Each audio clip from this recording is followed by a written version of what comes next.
నమస్కారం. టమాటో నిలవ పచ్చడి అమ్మమ్మల కాలం నాటి టేస్ట్‌తో పక్కా కొలతలతో చేసుకునే విధానం. సంవత్సరం పాటు నిలవ ఉండేలాగా తక్కువ శ్రమతో దీనిలోకి ఎంత ఉప్పు వేసుకోవాలి, కారం ఎంత వేసుకోవాలి, ఆ విధానం అయితే చేసి చూపించబోతున్నాను. పచ్చడి కోసం అయితే నేను టమాటాలని ఎర్రగా పడిన టమాటాలు చూస్తున్నారు కదా, అంత ఎర్రగా పడిన టమాటాలు అయితే 2 కేజీల వరకు తీసుకున్నాను. టమాటాలు అన్నిటిని చక్కగా నీట్‌గా కడుగు పెట్టుకోవాలి. ఎందుకంటే టమాటా పైన మురికి ఏమన్నా ఉన్నా కూడా చేత్తో ఒకటి కడిగి పెట్టుకుని నీట్‌గా కడిగి శుభ్రం చేసుకుని పక్కకు పెట్టుకోవాలి. ఈ టమాటాలన్నీ టమాటాలన్నీ చాలా ఫ్రెష్‌గా అనిపిస్తున్నాయి కదా, ఇవన్నీ కట్ చేసి అలా పెట్టుకున్న తర్వాత కూడా వీటిలో నుంచి రసం చాలా బాగా వస్తుంది. అంత బాగున్నాయి అనమాట, ఫ్రెష్ గా ఉన్నాయి. ఇప్పుడు కొన్నా కూడా అలాంటి గ్రీన్ గా ఉన్నాయి తీసుకుంటే పప్పు పెట్టుకున్నా కూడా, రోటి పచ్చడి చేసుకున్నా, ఇలా నిలవ పచ్చడికైనా కూడా చాలా కమ్మగా ఉంటుంది, పులుపు ఎక్కువ కూడా ఉంటుంది. టమాటాలన్నీ కూడా ఒక పొడి క్లాత్ తో తుడిచి పెట్టుకున్న తర్వాత ఆరిపోయేంత వరకు వాటిని అన్నిటిని వెడల్పుగా ఒక క్లాత్ మీద వేసి ఉంచుకోవాలి. కేజీలో టమాటాలకు అయితే రాళ్ల ఉప్పుని 400 గ్రాములు తీసుకుంటున్నాను.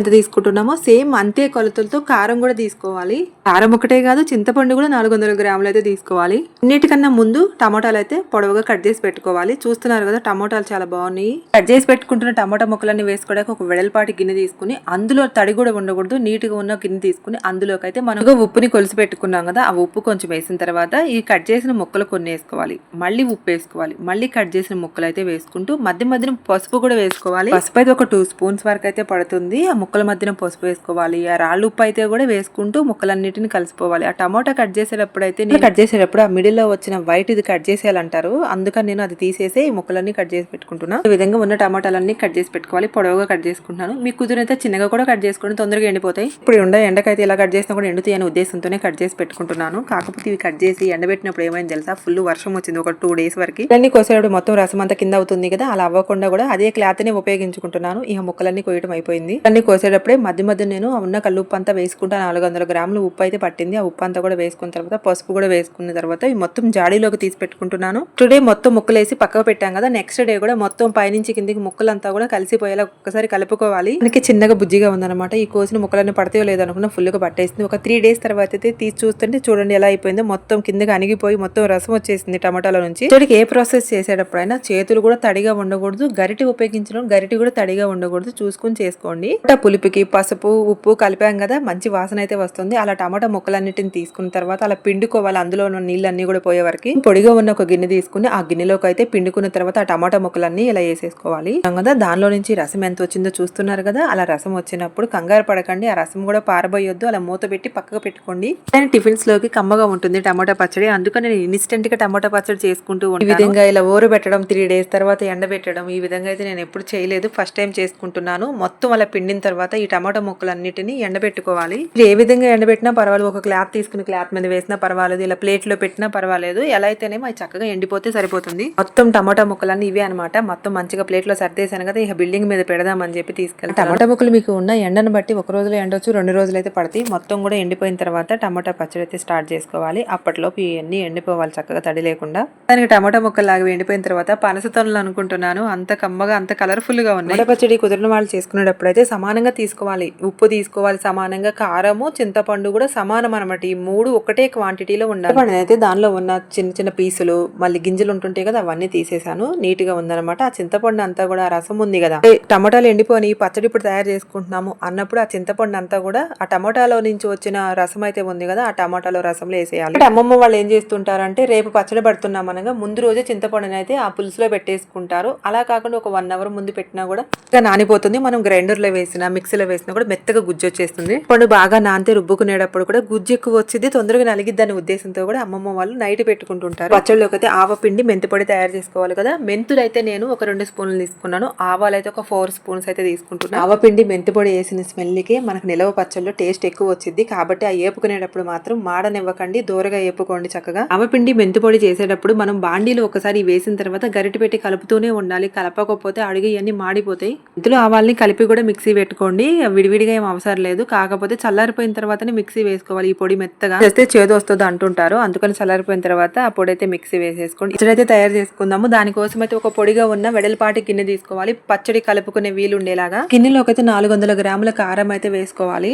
పచ్చడిలో కావాల్సిన అన్ని 1 by 1 వేసుకోవాలన్నమాట. మెంతి పొడి ఆవపిండి కూడా మిక్సీ వేసాను కదా, అవన్నీ కూడా వేస్తున్నా. ఇంకా టమాటా ముక్కలు ఉన్నాయి కదా, వాటిని కూడా నేను మిక్సీలో గ్రైండ్ చేసేస్తున్నాను. టమాటాలు చూస్తున్నారు కదా ఎంత పొడి పొడిగా అయిపోయాయో, అంత బాగా ఎండాయి అనమాట. ఇంకా మొత్తం టమాటాలు అన్నిటిని అలా మిక్సీ చేసేసి ఆ పొడిలో వేసేసాను. చెడిది ఏంటంటే మెయిన్ గా సంవత్సరం వరకు నిలవ ఉండాలి అంటే మాత్రం తడి లేకుండా పెట్టుకోవాలి. ఆ గిన్నెలు గానీ మన చెయ్యి కూడా పెట్టేటప్పుడు తడి లేకుండా చూసుకుంటూ చేసుకుంటే ఈ పచ్చడి సంవత్సరం వరకు నిలవ నిల్వ ఉంటుంది. కొంత పచ్చడి అయిందా లేదు కదా, ఆవపిండి మెంతిపొడి వేసేసరికి పచ్చడి వాసన వచ్చేస్తుంది. మెంతిపొడితో ఈ చిన్నులపాయలు చేర్చంగానే ఎంత కమ్మగా ఉంటుందంటే ఆ పొడిలోకి కారం కలుపుకుని నెయ్యి వేసుకు తింటే అన్నంత కమ్మగా ఉంటుంది. చిన్నులపాయలు అన్నిటిని ఆవపిండి పొడిలో వేసుకున్న తర్వాత కచ్చపచ్చగా మిక్సీ పట్టుకుని ఆ గిన్నెలో అన్ని కారము అన్ని వేసి ఉన్నాయి కదా, అందులోకి ఇవి కూడా వేయాలి.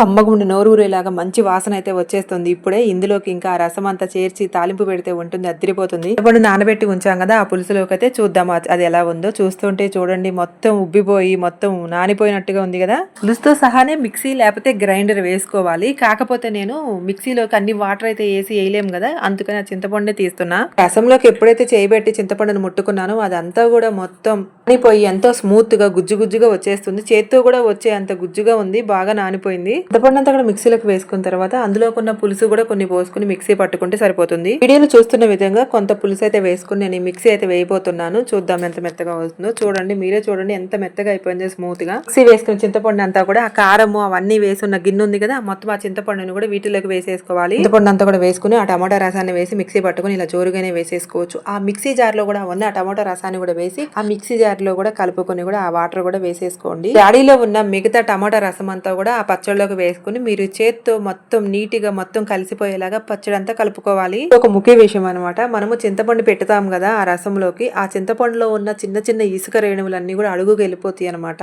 రసాన్ని పచ్చడిలోకి మొత్తం పోసేసుకునేటప్పుడు అయితే అడుగున కొంత అయితే ఉంచేసి పారబోసేయండి. కడిగి క్లీన్ చేసుకున్న తర్వాత ఆ జాడీలోకి పచ్చడి అయితే తీసి పెట్టుకోవచ్చు. కంపల్సరీగా గమనించవచ్చు, ఎందుకంటే చింతపండులో నుంచి నానిన తర్వాత దానిలో ఉన్నాయి అయితే అడుగుకి వెళ్తాయి కదా, అవైతే వేసుకోవద్దు. పచ్చడి అన్ని టమాటా ముక్కలో నుంచి వచ్చిన రసం చూస్తే నేను ఆ పచ్చడి అంతా కూడా మొత్తం నీళ్ళుగా ఉంటుందేమో అనిపించింది. కాదు, ఈ కారం ఇవన్నీ చేర్చిన తర్వాత పచ్చడి అంతా కూడా పచ్చడిలోకి ఈ రసం అంతా చూసి నేను ఎలా అయిపోతుందో పచ్చడి అంతా అనిపించింది. కాదు, ఇవన్నీ కారం ఇవన్నీ చేర్చిన తర్వాత పచ్చడి అయితే కరెక్ట్ గా వస్తుంది. ఆలస్యమైనా కూడా మొత్తం కలిసిపోయేంత వరకు కలుపుకోవాల్సింది. ఆ పిండిలు కారానికి మొత్తం పట్టేంత వరకు మొత్తం కలిసి పెట్టుకోవాలి.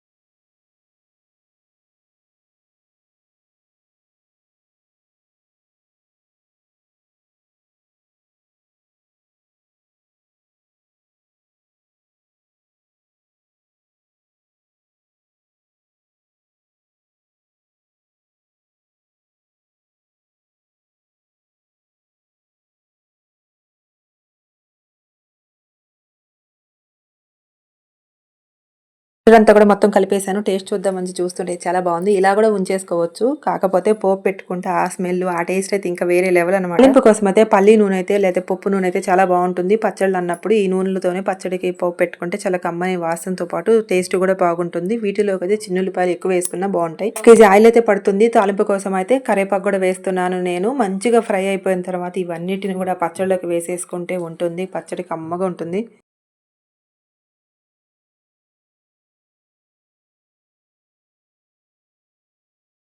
కలర్ఫుల్గా ఈ టమాటా పచ్చడిలోకి అయితే ఇంత మంచి సువాసన వచ్చే పోపు పెట్టుకోగానే ఉంటుంది. ఇంకా కలుపుకోగానే అద్దరిపోతుంది. దోశలోకైనా అన్నంలోకైనా చాలా బాగుంటుంది.